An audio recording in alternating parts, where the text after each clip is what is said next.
आपने अक्सर सुना होगा, कहा जाता है कि हमारे कर्म बिगड़ने से ही हमारा जीवन बिगड़ता है। हमारे जीवन में जितने दुख हैं हमारे कर्म के बिगड़ने से हैं, जितने सुख हैं वो कर्म के अच्छे होने से हैं। अब सवाल आता है कि कर्म बिगड़ना किसको कहते हैं, कर्म कैसे बिगड़ता है? ध्यान दीजिए। लेट सोने से, सुबह जल्दी ना उठने से, झूठे मुंह भोजन करने से, झूठे मुंह बिना स्नान किए रसोई बनाने से, प्रतिदिन स्नान ना करने से, अपने नाखून चबाने से।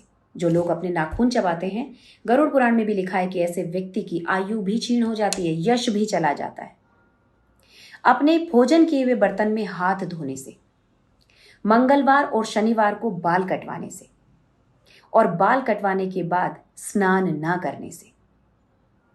बहुत सारे लोगों को तो ये भी विचार करना आना चाहिए, मजबूरी है तो आजकल कहा नहीं जा सकता, अन्यथा जब स्त्री राजस्वला यानी पीरियड्स के दिनों में महिला से भोजन नहीं बनवाना चाहिए, रसोई में उसका प्रवेश नहीं होना चाहिए।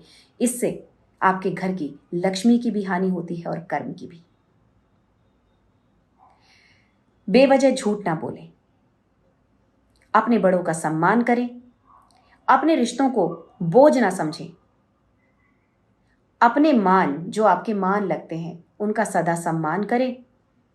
और कर्म में सबसे अधिक वृद्धि होती है जब आप अपने मान को अपने घर बुलाकर भोजन कराते हैं, वस्त्र आदि देते हैं। सबसे अधिक आपका कर्म काटने की क्षमता आपके मान में होती है। ख्याल रहे, जो लोग इन चीज़ों का ध्यान रखते हैं उनके जीवन में कभी कर्म नहीं बिगड़ते और वो शानदार जिंदगी जीते हैं।